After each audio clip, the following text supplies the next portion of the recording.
అందరికీ నమస్కారం. ముందుగా గౌరవనీయులైన ఉపాధ్యాయులకు నా యొక్క నమస్కారాలు. పిల్లలందరికీ నా శుభ ఆశీస్సులు. ఈరోజు గొప్ప రోజు మనకి. ఆగస్టు 15న మనం జెండా ఎగురవేస్తాం. ఇది ఎలా మనకి సాధ్యం తెలుసా? పిల్లలు మాట్లాడద్దండి. ఎంతో మంది మన మహానుభావులు వారి ప్రాణాలను త్యాగం చేశారు. ఆ త్యాగం వల్లే మనకు ఈ స్వాతంత్ర దినోత్సవం లభించింది.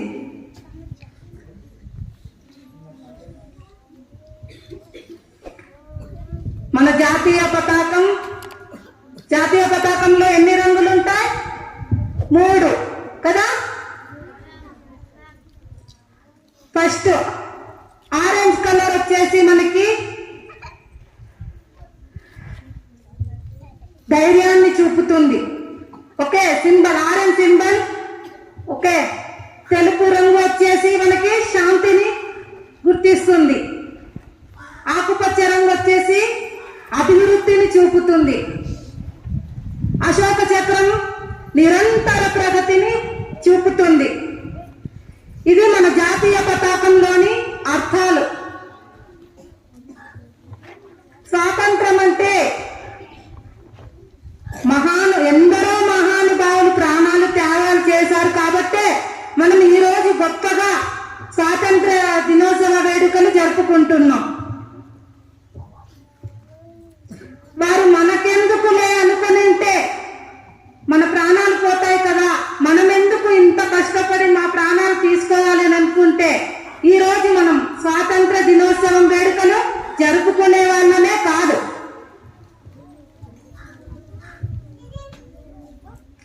స్వాతంత్ర వేడుకలంటే మనం ఫస్ట్ దేశాన్ని గౌరవించాలి. మన దేశాన్ని గౌరవించాలి.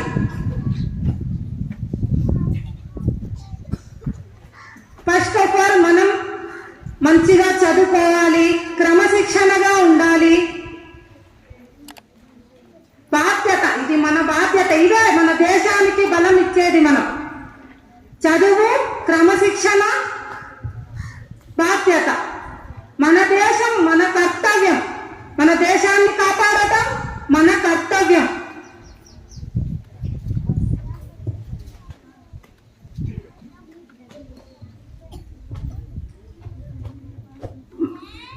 మహానుభావులు వచ్చేసి ఎందరో మా ప్రాణాలను త్యాగాలు చేశారు కాబట్టే ఈరోజు మనం స్వాతంత్ర దినోత్సవం జరుపుకుంటున్నాం.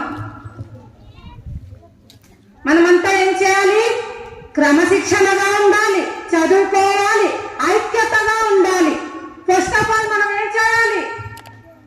చదువుకోవాలి, క్రమశిక్షణ ఉండాలి, బాధ్యత ఉండాలి. ఐక్యత అంటే కలిసిమెలిసి ఉండాలి. అందరూ అదే మనకి దేశానికి ఇచ్చే మనం బలం. భారతదేశాన్ని కాపాడటమే మన కర్తవ్యం.